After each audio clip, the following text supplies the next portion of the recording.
What's going on, guys? I'm RSB and welcome back to another Bedrock farm tutorial video. In this tutorial I'm going to be showing you how to make a brand new farm that I just got done designing and testing. This farm is going to be a Amethyst Shard farm, and unlike a lot of the new farms that harvest the Amethyst cluster, this one is going to be a lot more efficient, and it's also going to give you a lot more due to it being able to use the fortune effect. You can also use a Silk Touch pick with this to harvest the full Amethyst cluster blocks as well. So let's do a quick overview of the farm, and I'll show you how it works, and then we'll jump into building it. Now, one thing to mention with this farm, the resources will be down inside of the description if you want to build the farm that I have here. However, because this farm has to be designed around a naturally forming geode, there's really no way for me to give you exactly the materials that you're going to need. So with that being said, the material list that I'm going to be putting down inside of the description is going to be just for what I have here. And then you're probably going to have to modify it as needed for your build that you build around your own naturally forming geode. A quick overview of this farm. This farm is going to utilize the fortune enchantment, and that fortune enchantment is going to give you about 3 times more than if you were to harvest this with just using pistons. So that's why we're using the rails in order to be able to harvest these using the fortune enchantment. The reason why I chose to design this farm like I did is solely because of the fortune effect. I can go over here and throw away all of my amethyst shards, where I do not have any in my inventory now.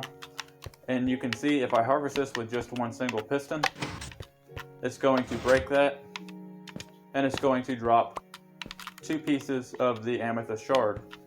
This will always drop 2 pieces for every one that you break with a piston. So if I hit this button, it's going to harvest all of these amethyst shard, and you can see I will have a total of 16, which will be 2 from each one of these.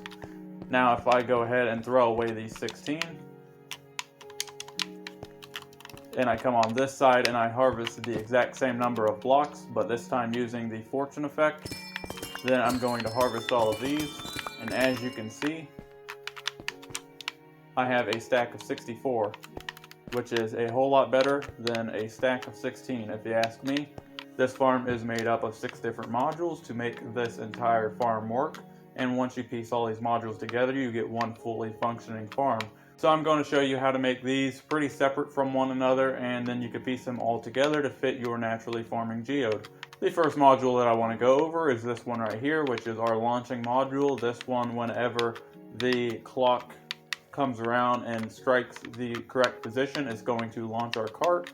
And whenever we launch our cart, it's going to go through the rails to this second module here. Whenever it reaches this module here, you can notice it will have a delay. This delay here is to give you enough time to be able to mine these, and you are able to adjust this delay to have enough delay with whatever pickaxe you're going to be mining these with. However, right now it's set up for efficiency 5, so the delay is not very much at all. The third module that I want to go over is this module here, which is going to be our track switching module. Whenever this cart goes across the detector rail, it's going to switch these rails and send it on to the next row to harvest the next amethyst shard. Once it gets to the very end, it's not going to switch, it's going to redirect. The cart's going to go all the way back to the home position, and once it's at the home position, it's going to wait there until this clock rotates in the correct position again to send the cart on its way. The fourth module I want to go over is this clock. This clock is going to be about a 3-hour clock. Each one of these blocks is going to represent a full Minecraft day, which is going to be 20 minutes, and that's going to be 10 minutes day and 10 minutes night. Each time one of these moves is each time that a day goes by above the surface. So if we have 20, 40, 60, 3 of these would be an hour, 20, 40, 60, 3 of these would be a second hour, and 20, 40, 60, this would be the third hour. Whenever this redstone block circulates enough after 3 hours, it's going to line up here with this repeater, which is going to send a signal through here to this redstone dust, which will be picked up by the observer, pulsed through here, through this 4-tick repeater, which is going to lengthen the signal, and then power this rail, which is going to send our minecart on the way. The button on the top is just solely for testing purposes. This clock is ran entirely by one daylight sensor, and it's basically going to pick up through the ocean. We have a tower of glass, so this can reach daylight, and this is going to pick up every time the sun goes up and the sun goes down. Whenever it's nighttime, it's going to release the pistons, allowing the block to move, Whenever it's daytime, it's going to push the block forward 1 time. Every cycle, the block is only going to move 1 time. Therefore, each block movement will represent 1 single Minecraft day. The 5th module that I want to go over is, of course, the collection system. In this case here, I'm just using a regular basic stream of water. However, you could change this out to have a hopper minecart or whatever you would desire to be able to pick up these shards. The easiest way is going to be using this water. That's just going to run down into a series of hoppers that dump into this chest here. The 6th and final module that I want to talk about is one that is completely optional, and it really depends how much AFKing you're planning on doing.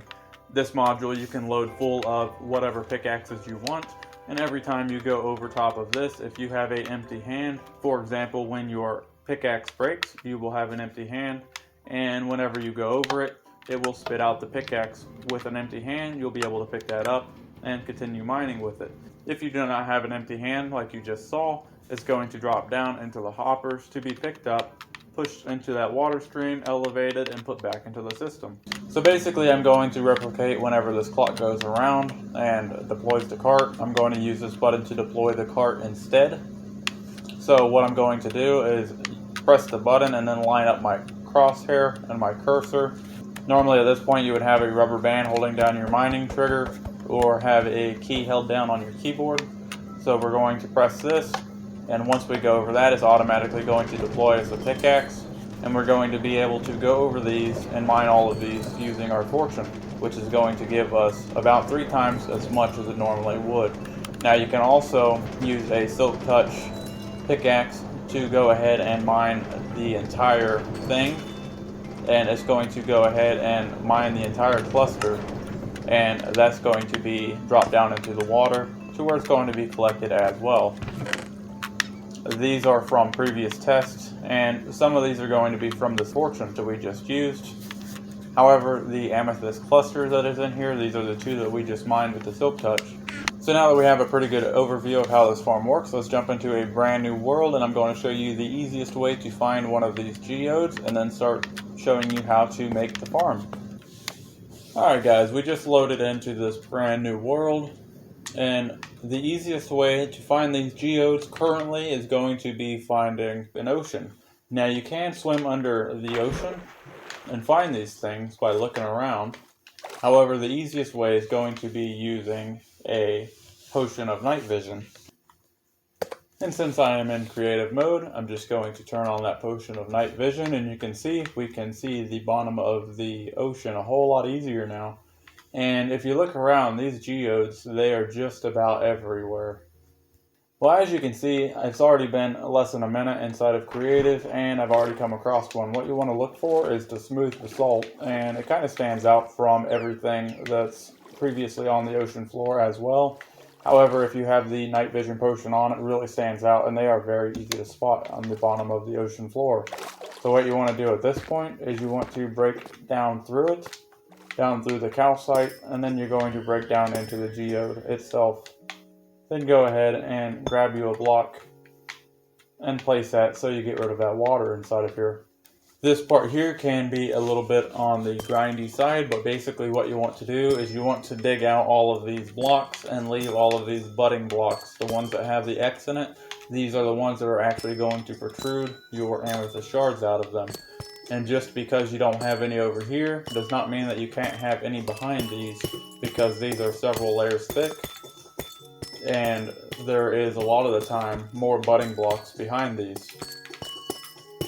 So go ahead and dig these out, just like that one. And then once you dig all of this out, you can basically figure out what blocks you want to use that's going to best fit the farm. And then we can dig out an area off to the side. Alright guys, so once you cleared out all of the other amethyst blocks, then it's going to look something like this. And you're going to want to leave, like I said before, all these budding blocks. So these budding blocks, once you break them, they cannot be replaced because they're naturally generated. So be very careful not to break them. And then you want to kind of find a good line of them, something like this on the outside wall of these, that you can go ahead and make the farm on. Now I want to go ahead and clear some of these out as well.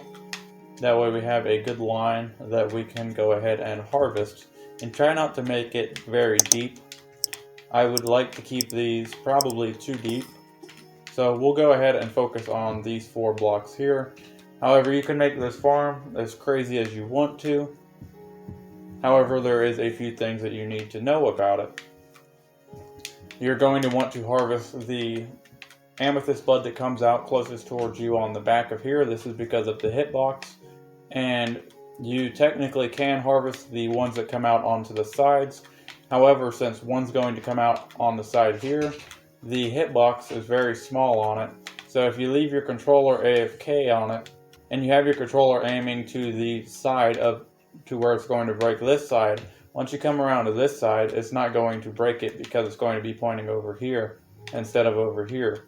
Also, if you're making more than one side of this farm, keep in mind whenever you're AFK, your controller is going to stay pointing one direction no matter which way your minecart goes.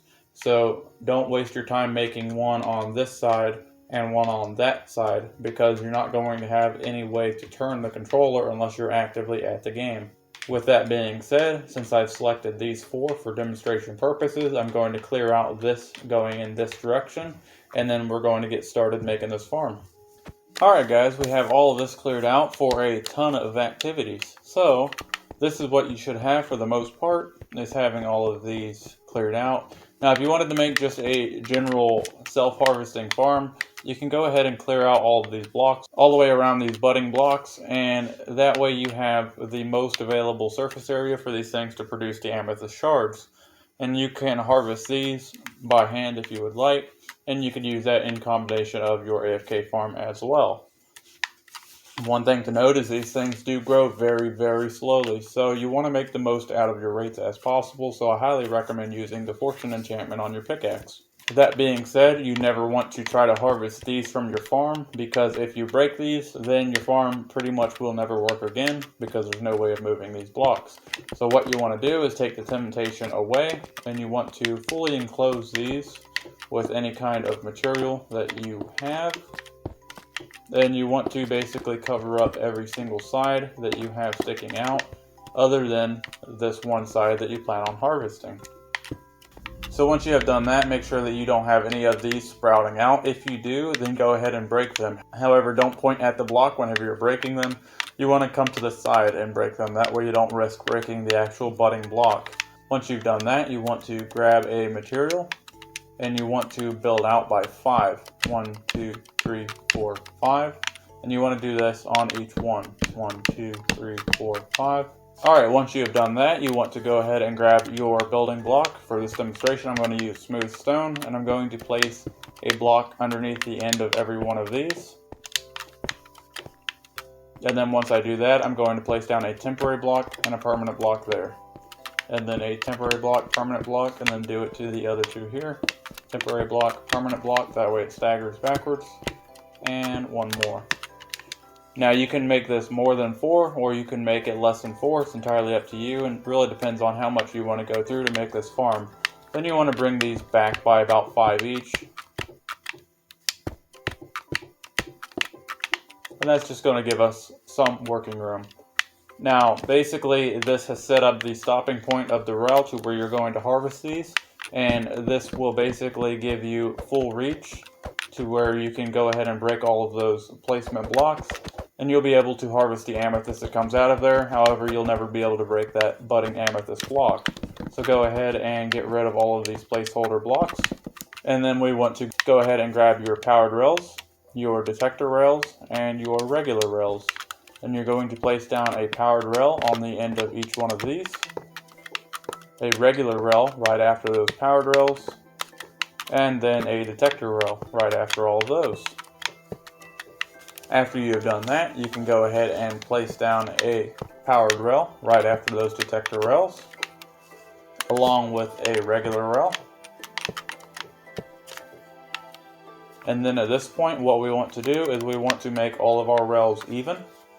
So what we're going to do is we're going to bring this out by 1, this out by 1, this out by 1, and then we're going to bring this up by 1, bring this out by 1, out by 1, out by 1, and then we're going to probably extend these one more time, just like so. And we're going to have this going up, just like that.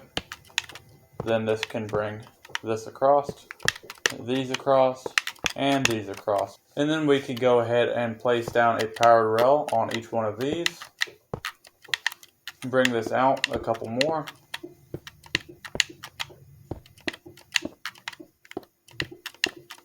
That way everything is on the same level. And then right after these powered rails, we're going to have detector rails on each one of these. And then after these detector rails, you want a 2-rail gap. And now we want to start making our switching board. So bring this out by one more. Then you're going to bring this all the way across. Then bring it out this side by one and out this side by one.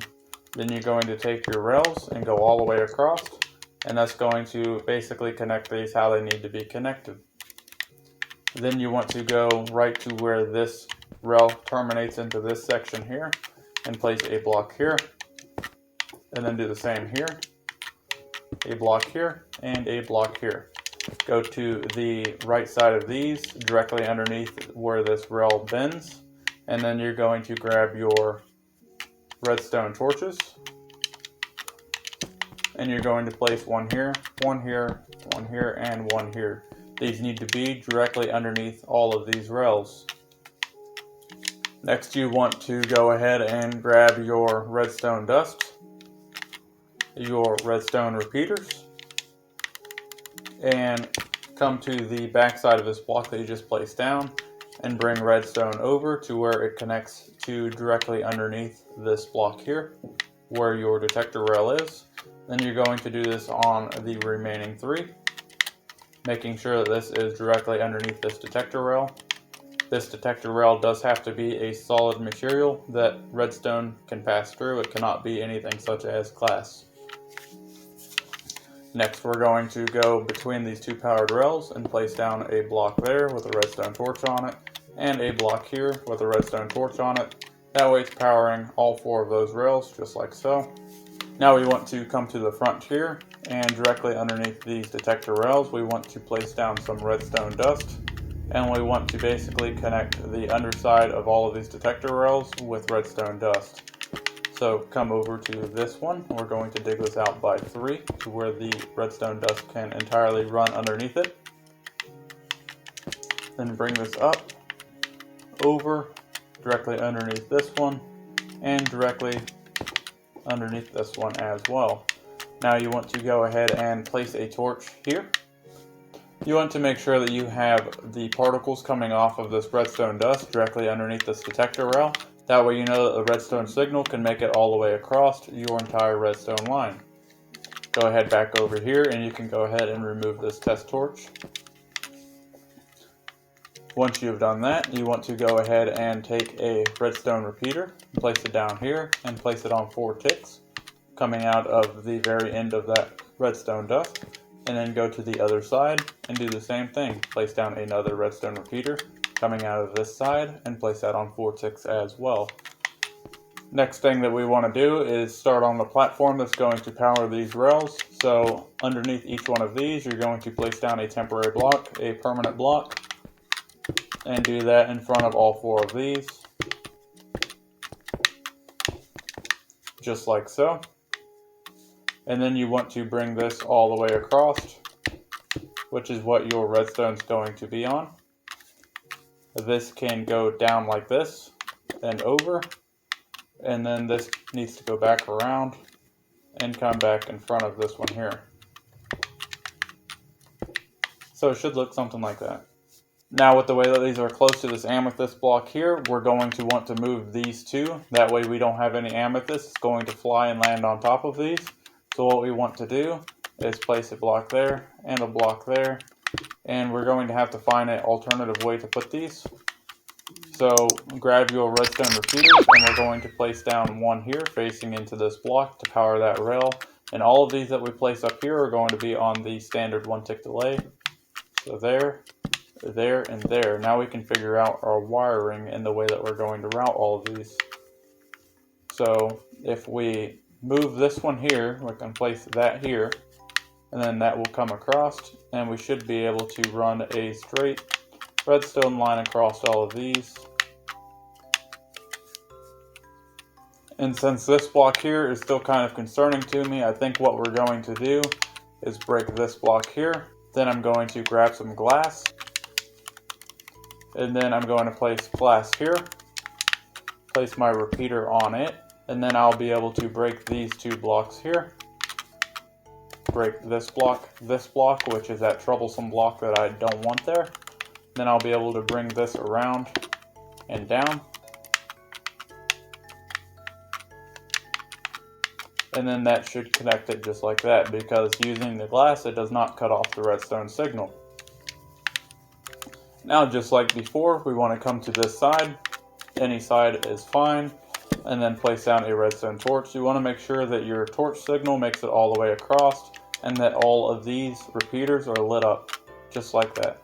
Once you have verified that they are all lit up, you want to go ahead and remove that torch. So once you have done that, we want to bring down our redstone signal on each side here. So we want to come to this side, and right here would be a good spot to bring it down. We want to go ahead and place a redstone dust there.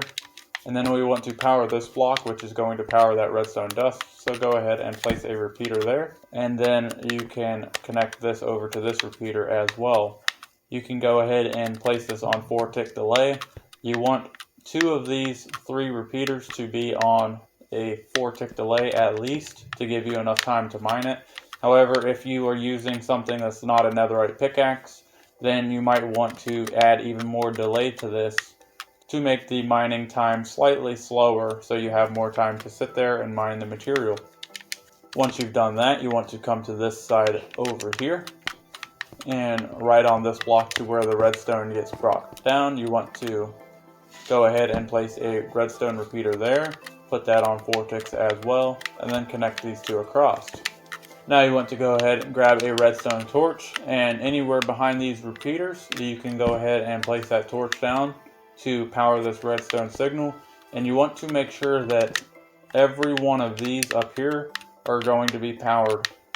If you don't have one that's powered, you're going to either have to move redstone around, or you're going to have to add in an additional repeater. However, because this is a smaller section of farm that I'm making, I'm not running into any issues such as that, so everything checks out good. And let's move on to the next step. So once you are done with that, we are just about done with this part here. The only thing left to do is go to these powered rails here, and you're going to want to place down a block with a redstone torch on it. And while you're doing this, you want to be really careful and make sure that you're not powering anything else that's not supposed to be powered, like that redstone dust, by accident. So just make sure that you are only powering these powered rails. Other than that, this part of the farm is done, and this part of the switching system is done as well.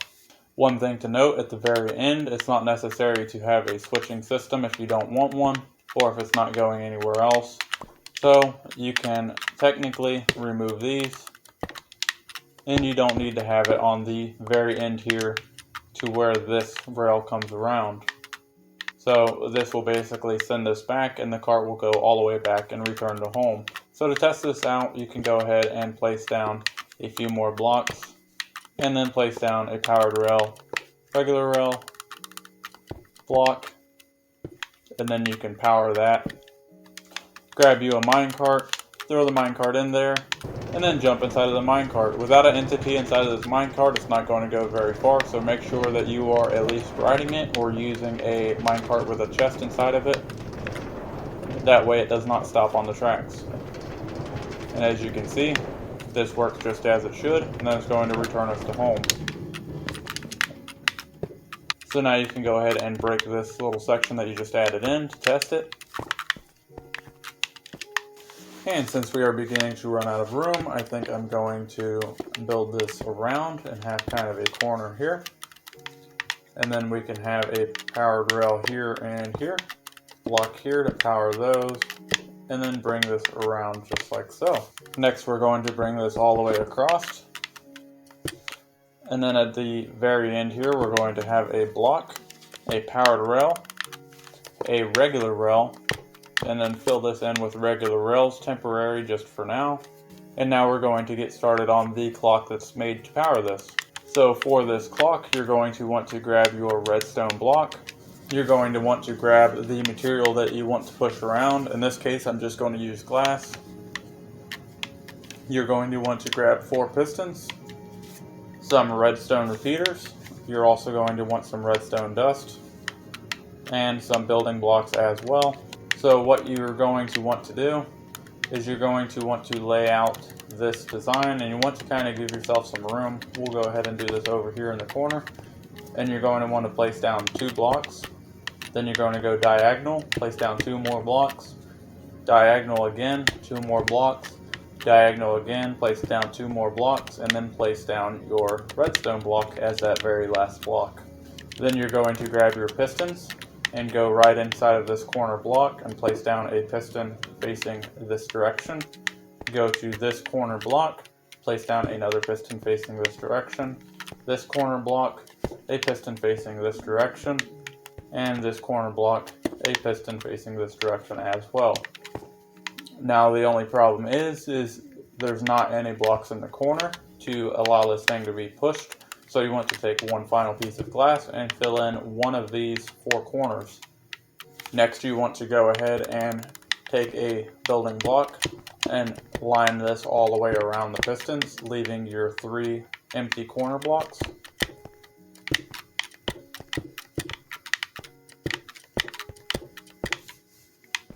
Then you want to find out the side that you want the output on, which is probably going to be that side because that's where my rail is. So go ahead and remove these 4 blocks, and be careful not to remove your piston.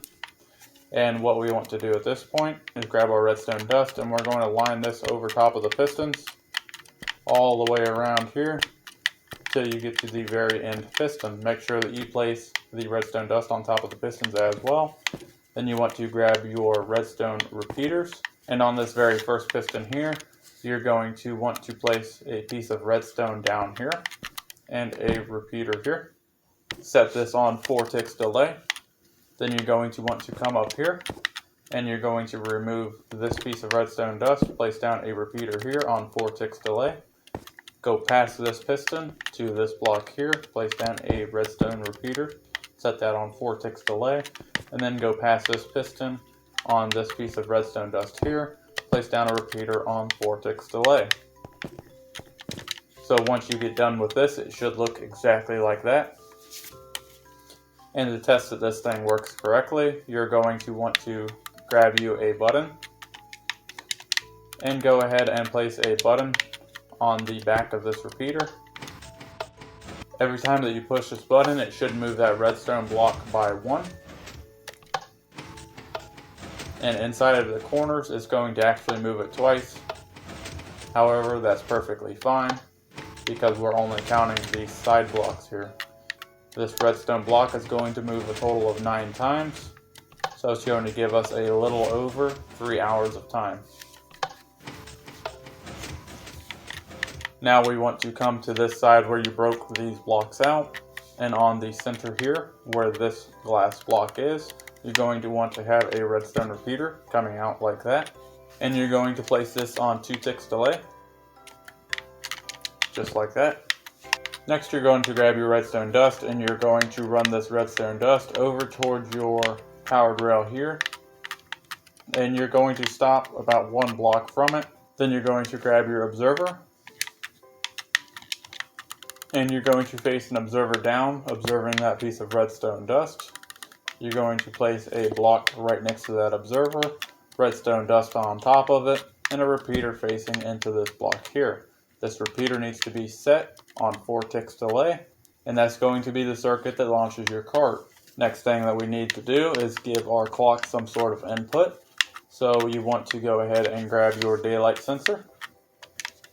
Once you have your daylight sensor, what you want to do is you want to grab your glass, your daylight sensor, and a couple temporary blocks, and place down a temporary block here, here, here, and here, and then bring this up another row. 1, 2, 3, and 4.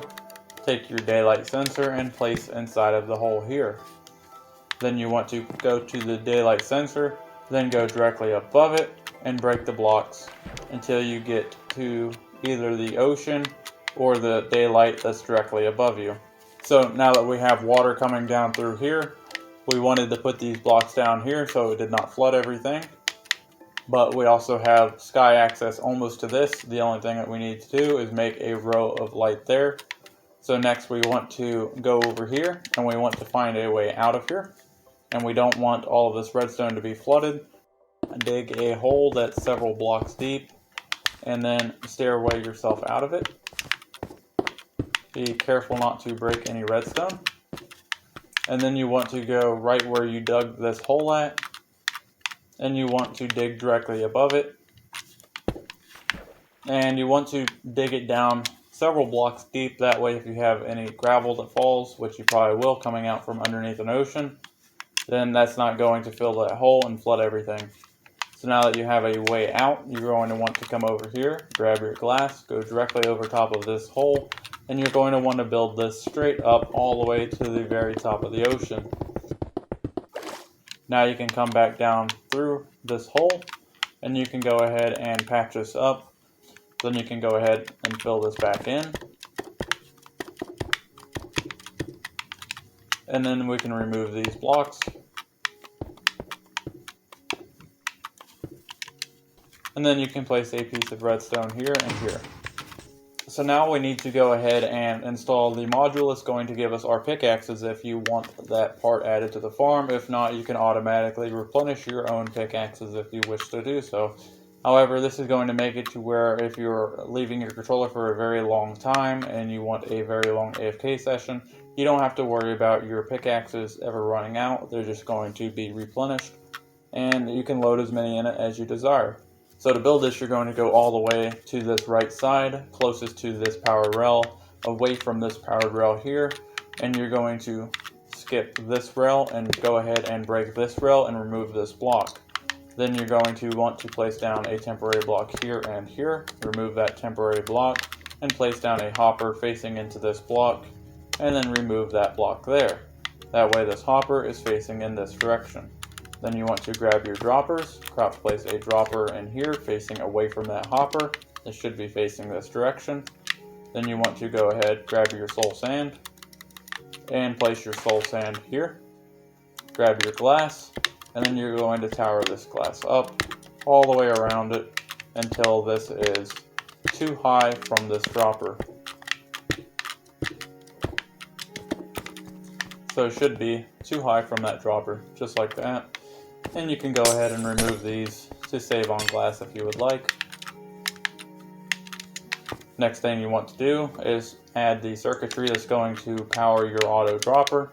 So go ahead and grab your solid blocks, place a block here, and then you're going to place a block down here. Then you're going to take your redstone comparator, face it away from this block here, and then you're going to take a solid block that redstone can pass through, place it on the face of that redstone comparator like so, and then place down a solid block here as well. Then you want to take your redstone repeater, place your redstone repeater down, put that on 4 ticks delay, and grab your solid blocks, and you're going to fill this all the way in and add redstone on top of it. This is going to complete the circuit that's going to allow you to have a clock whenever you have an item inside of that dropper. Next, we have to connect it to power that dropper. So what we want to do at this point is we want to take a solid block that redstone could pass through, and then we're going to place it down there. Take redstone dust and place 2 pieces here and here, and then place a solid block here. That way it cuts off that redstone dust and redirects this into the side of that block. Then you want to come all the way around here, and on that block that the redstone is going into, you want to grab your torch and place a torch directly on the side of that. That way that torch is powering the block that is directly next to that dropper, and you should hear that dropper click. Now if you go ahead and throw an item inside of that dropper, it should automatically click it out, just like so. You can leave this on 4 ticks delay, or if you want the dropper to be a little faster, you can place it on 2 ticks delay.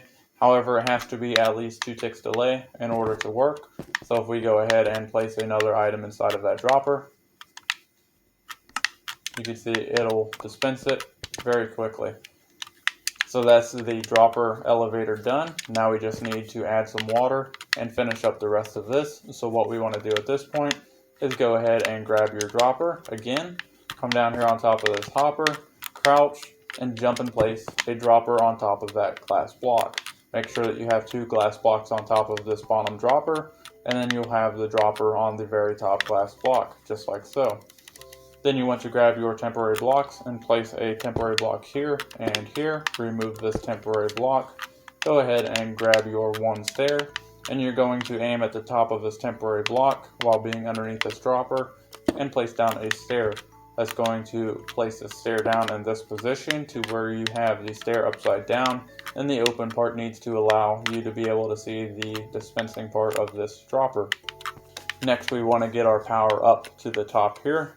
So what we want to do in order to power this is on this side with our deploying module, we want to skip a block here and place down a detector rail right here.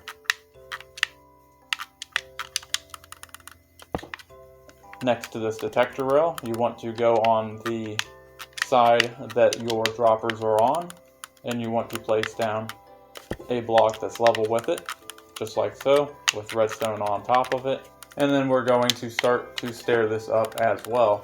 Now before we bring this all the way up, we're going to get started on adding in the hopper here. That way it feeds this top dropper.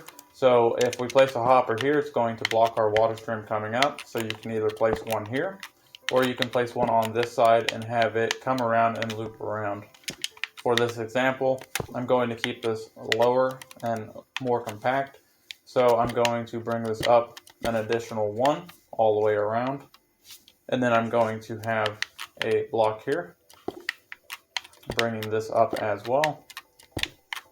And that's going to allow this to flow over this glass and into this hopper. So we're going to place glass here, bring this all the way around, just like so. Now we can go ahead and grab our water and fill this in. Make sure that all of these are water source blocks and that you fill in each one of these. That way you have a bubble column. And on the very top, fill this in, and it's going to make a stream going over top of this hopper. Last, you want to take some more glass, and then you want to place a temporary block here and place glass directly above this water stream, or else you're going to have items flying out of it. Next, we want to get power up to this dropper here. So what you want to do is take 2 pieces of glass here and here, and then bring this up and into the side of that dropper, just like so. Again, make sure that you build this to where it's not going to interfere with where you are aiming whenever you are AFK, or else you're going to end up breaking the glass and breaking the other stuff that you don't want. Now to finish this up, just go ahead and plop down 1 rail on top of that hopper, and that's going to finish up this circuit. So this is pretty much done for the item dispensing module. If you want any more additional storage to the 9 here, all you're going to have to do is come to the side here, and you can add in a hopper going into the side of this, or you can add in an additional hopper going to the side of that dropper if you have room. However, since I don't have room, I'm going to add it going into this hopper here. And in order to put a chest here, what we're going to have to do is break that glass block. We're going to have to temporarily block this off, that way we don't risk the water overflowing. Grab you a chest or a barrel and place it right here. Then you can go ahead and break that. Just don't forget to cover that back up with glass again.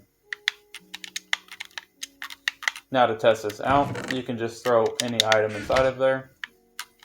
Grab you a minecart and throw it down on here. Then you can also grab you a button and place the button right here. And then go ahead and hit that, and it should deploy that. Since the minecart's not going to pick it up, you'll see it circulate, go back up and into this. If it lands back inside of this dropper, you know that the system is done and it is working correctly. Now we are moving on to the very last part of the farm. We basically need to make a water stream underneath each one of these amethysts that's going to drop down. So what we want to do is go to this very last amethyst, and we're going to go over a couple blocks, and we're going to dig out a trench that is as wide as the blocks of amethyst that we have. Then you can grab your water bucket and fill in a source all the way across there. Come all the way to the end here, and then you're going to dig this down more.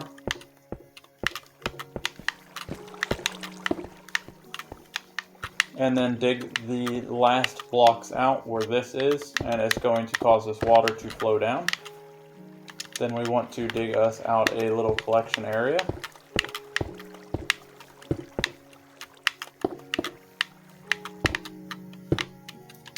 And you want to bring this all the way across.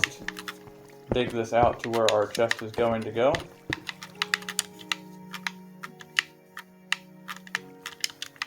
And then place a chest here and a chest here. And then grab you some hoppers. Place a temporary block here to stand on. And crouch place a hopper there, a hopper there. Then you're going to crouch place a hopper into the side of these.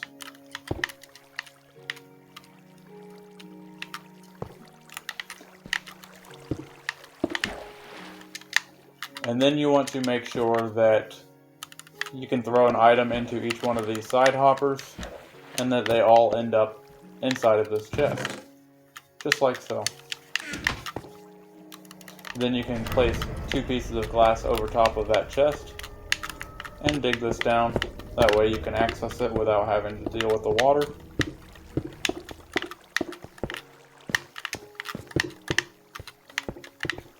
Just like so. And that's going to be a nice, simple, easy collection system. So now that this is all pretty much done, let's go ahead and test it out. I'm going to grab a minecart here. Then I'm going to go ahead and place this on survival mode. And I'm also going to make this to where the random tick speed is a lot higher. That way the amethyst blocks regrow pretty quickly. As you can see, they are now growing very quickly. And we're just going to jump into here and then press this button. Now normally you would just use the clock, and as you can see, having my aim correct, you want to aim at the center of the block, and now I can hold down my trigger or whatever mining button that I would like to use with a rubber band or weight or whatever other method you have, and go ahead and mine all of these. Once I've mined all of these, it's going to go back to the station. That way it gives the amethyst time to grow again until the next time this clock goes around and deploys the card again. And then you'll go through the same process and gather all the amethyst all over again. Just like so. So now that we have rode that a few times, and keep in mind we were using the Fortune 3, so that's a pretty good turnout for just having 2 harvests. I do believe that the Fortune 3 will give you up to 3 times the amount of the item that you are harvesting. However, it does not always. It kind of averages it out. So you definitely want to use the Fortune 3, and you're going to give up to 3 times the amount that you harvest. Well guys, I hope that you enjoyed this video. It was a ton of fun to create and a lot of figuring out that had to go into it. I'm just glad that I'm able to produce a really awesome farm that hopefully you guys will be able to use for a very long time. As always, a ton of work and a ton of design time goes into making these videos, which does not count producing the videos, editing them, and the works. So if you could hit that like button, I would really appreciate it. It really does help out the channel a ton. And if you really like this video, then go ahead and slap that subscribe button for me. I have a ton of new farms coming, and I have a ton of farms on the channel, along with a load of other videos that I have, from farms to tutorials, redstones to let's plays. There's something for everybody. Thank you guys so much for watching, and I'll see you in the next video. Bye!